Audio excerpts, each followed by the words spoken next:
Hello student, MPS speak career guidance and information YouTube channel talk to MP में आपका स्वागत है।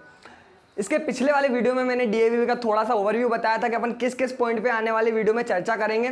तो जिसमें मैंने इसके पहले वाले वीडियो में थोड़े से कोर्सेज बताए थे, कौन कौन से कोर्सेज होते हैं, किस टाइप के कोर्सेज होते हैं, यूजी, पीजी, डॉक्टरल और उसके बाद सर्टिफिकेट कोर्सेज भी होते हैं। साथ में ये भी बताया था कि उन सब कोर्सेज के लिए अलग अलग स्कूल्स बने हुए हैं, तो कौन से स्कूल में कौन कौन से कोर्स होते हैं और कैसे एडमिशन उन कोर्स में लेना है, इसकी जानकारी अपन इस वीडियो में चर्चा करेंगे। चलते स्टार्ट करते हैं। तो सबसे पहले चर्चा करेंगे कि जो यूजी कोर्सेज हैं उनमें कैसे एडमिशन होता है डीएवीवी इंदौर में। ठीक है, तो पहला कोर्स है बीई या फिर उसको बीटेक बोल सकते हैं या फिर इंजीनियरिंग बोल सकते हैं।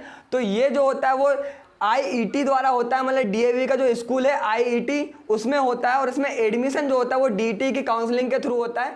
एमपी डीटी एमपी भोपाल की काउंसलिंग होती है जिसके थ्रू होता है, मतलब ना ये सीईटी के थ्रू होता है और ना ही इसमें डायरेक्ट एडमिशन होता है। इसमें जो होता है वो जेई के थ्रू एडमिशन होता है। अब आईईटी क्या है, मैंने इसके पिछले वाले वीडियो में बताया था कि जो डीएवीबी है उसका स्कूल है आईईटी। ठीक है, सेम अलग अलग कोर्सेज अलग अलग स्कूल से होते हैं, तो वो सेम वही है आईईटी। ठीक है, अब जो सेकंड नंबर का कोर्स है वो है बीए ऑनर्स इन इकोनॉमिक्स और ये डीएवीबी की स्कूल ऑफ इकोनॉमिक्स में करवाया जाता है और उसमें एडमिशन जो है वो सीईटी के थ्रू होता है। कॉमन एंट्रेंस टेस्ट जो डीएवीवी लेती है उसके थ्रू होता है। फिर उसके बाद आता है बीए इन जर्नलिज्म और ये वाला जो कोर्स होता है वो SJMNC school of general mass and communication में करवाया जाता है डीएवीवी के, और उसमें जो एडमिशन होता है वो सीईटी के थ्रू होता है। ठीक है, इसके बाद आता है बीए एलएलबी ऑनर्स।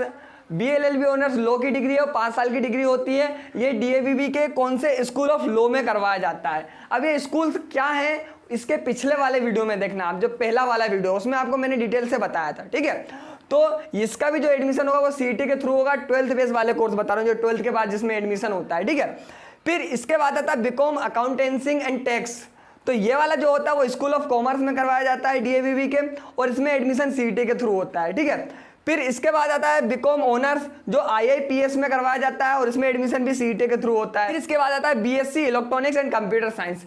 बीएससी का जो ब्रांच है कंप्यूटर और इलेक्ट्रॉनिक्स, ये जो होता है वो स्कूल ऑफ इलेक्ट्रॉनिक्स में करवाया जाता है डीएवीवी के और इसमें भी एडमिशन सीईटी के थ्रू ही होता है। फिर इसके बाद आता है बीएससी मैथ्स जो कि स्कूल ऑफ मैथमेटिक्स में करवाया जाता है डीएवीवी के और इसका एडमिशन भी सीईटी के थ्रू ही होता है। इसके बाद 9वें नंबर पे है बीएससी अप्लाइड साइंस और ये भी स्कूल ऑफ स्टैटिक में होता है और सीईटी के थ्रू इसका जो है एडमिशन होता है। फिर इसके बाद आता है 10 नंबर पे BSc honours in physics. Physics में अगर आपको बीएससी करनी है तो ये डीएवीवी के स्कूल ऑफ फिजिक्स में होता है, इसका एडमिशन भी सीईटी के थ्रू ही होता है। इसके बाद आता है बी फार्मेसी। हाँ, जिनको फार्मेसी करनी है वो उनका भी जो है डीएवीवी के स्कूल ऑफ फार्मेसी में एडमिशन होता है और सीईटी के थ्रू ही होता है इसका एडमिशन, क्योंकि आजकल मोस्ट डिमांडिंग कोर्स है फार्मेसी। मेथ्स के स्टूडेंट भी करते हैं और बायो के स्टूडेंट भी बहुत ज्यादा ही करते हैं, तो उनको कंफ्यूज है कि यार वो फार्मेसी है उसका एडमिशन कैसे होगा डीएवीवी में। तो फार्मेसी का जो एडमिशन होता है वो डीएवीवी के स्कूल ऑफ फार्मेसी में करवाया जाता है और जो इसका एडमिशन होता है वो सीईटी के थ्रू होता है। फिर 12वें नंबर पे आता है BCA bachelor of computer application और ये जो होता है वो स्कूल ऑफ कंप्यूटर में करवाया जाता है डीएवीवी के और इसका जो एडमिशन होता है वो भी सीईटी के थ्रू ही होता है। फिर इन सब कोर्सों के बाद आते हैं डबल डिग्री प्रोग्राम या जिसको इंटीग्रेटेड प्रोग्राम कहते हैं, मतलब कि आप 12th के बाद कर सकते हैं, जो कि बैचलर प्लस मास्टर दोनों का कंबाइंड रहता है। 5 साल या 6 साल के कोर्सेज रहते हैं जिसमें आपका ग्रेजुएशन और मास्टर दोनों इंक्लूडेड रहता है और एक साथ कंप्लीट हो जाता है एक ही स्कूल से या फिर एक ही कॉलेज से। ठीक है, तो इसमें सबसे पहला जो कोर्स रहता है वो आता है MBA master of business administration, जो कि आप 12th के बाद ही एडमिशन ले सकते हैं। 5 साल का कोर्स होता है और ब्रांच जो है वो हॉस्पिटल एडमिनिस्ट्रेशन है और जो है वो डीएवीवी के IMS institute of management school द्वारा करवाया जाता है और जिसमें एडमिशन सीईटी के थ्रू होता है। मतलब कि एडमिशन अगर आपको एमबीए करना है डीएवीवी से 12th के बाद तो भी कर सकते हैं इंटीग्रेटेड प्रोग्राम में, वो भी सीईटी के थ्रू एडमिशन लेकर। इसके बाद आता है एमसीए। एमसीए भी आप जैसे मान के चलो कोई बीसीए करता है और अगर आप उसको डायरेक्ट एमसीए करना है तो 12th के बाद डायरेक्ट एडमिशन ले सकता है एमसीए में डीएवीवी के आईआईपीएस स्कूल में, जिसका एडमिशन भी सीईटी के थ्रू होता है। लेकिन यहाँ पर जो कोर्स ड्यूरेशन है वो 6 ईयर रहती है। देखो बीसीए का 3 साल रहता है और उसके बाद अगर आप एमसीए करते हो तो पहले 3 साल का होता था, अब जो है वो 2 साल का हो गया है। तो यहाँ पर आपको 1 साल आपका ज्यादा लग जाता है अगर आप यहाँ से करते हो। ठीक है, और अगर आप यहाँ पे डायरेक्ट लेते हो एडमिशन तो एमसीए 6 साल का आपको आईआईपीएससी डीएवीवी के सीईटी के थ्रू आप कर सकते हो। फिर इसके बाद आता है एमटेक। अगर जिसको ये वाला कंफ्यूजन रहता है बहुत सारे स्टूडेंट के, यार में डबल डिग्री प्रोग्राम जो है मुझे एडमिशन मिल रहा है डीएवी में, तो मैं लूँ या नहीं लूँ, इसके ऊपर मैं एक अलग से वीडियो बनाऊंगा कि अगर आप एमटेक करते हो डायरेक्ट 12th के बाद में इंटीग्रेटेड प्रोग्राम करते हो, ठीक है, डीएवीवी से या किसी भी कॉलेज से, या फिर आप बीटेक करते हो 12th के बाद में, तो बेस्ट कौन सा है, ठीक है, इसके लिए मैं अलग से एक दिन वीडियो बनाऊंगा। लेकिन अभी अपन डीएवीवी की बात कर रहे हैं, तो 12th के बाद अगर आपको इंजीनियरिंग के साथ साथ मास्टर भी आपकी कंप्लीट करना है इंजीनियरिंग में, वो भी आईटी सेक्टर से या फिर आईटी ब्रांच से, तो आप डायरेक्ट बिना जेई के, जी हाँ, विदाउट जेई के आप जो है डायरेक्ट यहाँ पे एडमिशन ले सकते हैं सीईटी के थ्रू डीएवीवी के आईटी वाले आईईटी वाले स्कूल में, ठीक है, यहाँ पर आप एडमिशन ले सकते हो विदाउट जेई के।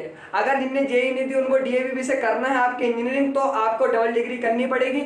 आपको बीटेक के साथ साथ आपको मास्टर की डिग्री मिलेगी, यहाँ पे 5 साल का कोर्स रहेगा, 1 साल आपका बच जाएगा। तो अगर आपको करना है ये, तो सीईटी की एग्जाम निकालनी पड़ेगी, ठीक है। ये वो वाले कोर्सेज थे यूजी के जो सीईटी के थ्रू होते हैं, साथ में जेई मेन के बेस पर आपका जो है 12th में बीटेक के एडमिशन होता है। अब इसके बाद और कोर्सेज बताऊंगा, यूजी के ही कोर्सेज हैं जिसमें जो है विदाउट सीईटी के थ्रू या फिर विदाउट कोई एंट्रेंस एग्जाम के थ्रू एडमिशन होता है डायरेक्ट आपके डीएवीवी यूनिवर्सिटी में। तो वो कौन कौन से कोर्सेज मैं अभी बताता हूँ। उसके बाद आता है बीए इन पॉलिटिकल साइंस में या फिर हिस्ट्री में या सोशियोलॉजी में। आपको किसी से भी इनमें से बीए करना है तो आप school of social science DAVV के वहां से कर सकते हैं, और वो भी ओनली 12 बेस पे, नॉन सीईटी पे, ठीक है।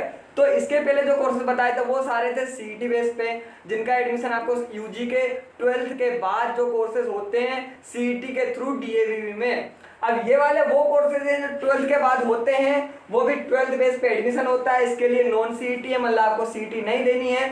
इसका जो एडमिशन है वो डायरेक्ट होता है 12th के बेस के परसेंटेज पर, जिसमें पहला कोर्स है वो है BA, bachelor of arts in political science, history, sociology, वो भी स्कूल ऑफ सोशल साइंस से होता है, ठीक है। फिर आता है बीए या बीएससी इन योगा साइंस, जो कि योगा सेंटर से होता है, ठीक है, ये भी 12th बेस पे एडमिशन होता है। फिर वोकैब हैंडीक्राफ्ट से कर सकते हैं, वोकैब इंटीरियर डिजाइनिंग कर सकते हैं, वोकैब फैशन टेक्नोलॉजी कर सकते हैं, वोकैब न्यूट्रिशन डाइटिस्ट कर सकते हैं, बीएसडब्ल्यू कर सकते हैं, ठीक है, बी फार्मा कर सकते हैं लेटरल एंट्री से, वो भी नॉन सीईटी ही है।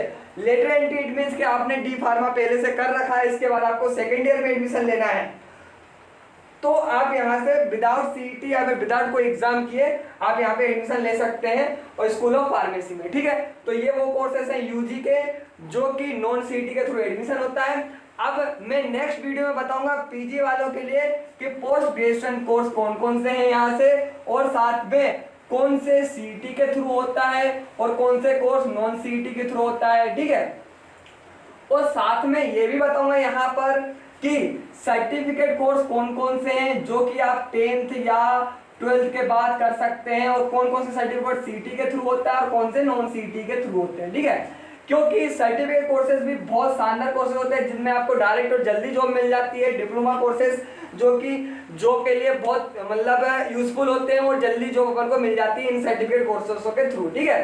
तो कौन कौन से कोर्स है वो भी मैं नेक्स्ट वीडियो में बताऊंगा। मैंने पहले बोला था कि इसके डीएवीवी के कम से कम 5 से 6 वीडियो बनेंगे, तो आपको सारे वीडियो देखने हैं। अगर डीएवीवी का सब कुछ जानना है, सारी डिटेल से जानना है तो, ठीक है। तो नेक्स्ट वीडियो अपना ये वाला रहेगा, ठीक है। और साथ में अगर आप एमपीएसपी से नहीं जुड़े तो एमपीएसपी पे जुड़ जाइए, नीचे व्हाट्सएप नंबर दिया हुआ है, लिंक दिए, वहाँ पे रजिस्ट्रेशन कर सकते हैं। और कोई जानकारी चाहिए तो आप उसी नंबर पर व्हाट्सएप भी कर सकते हैं।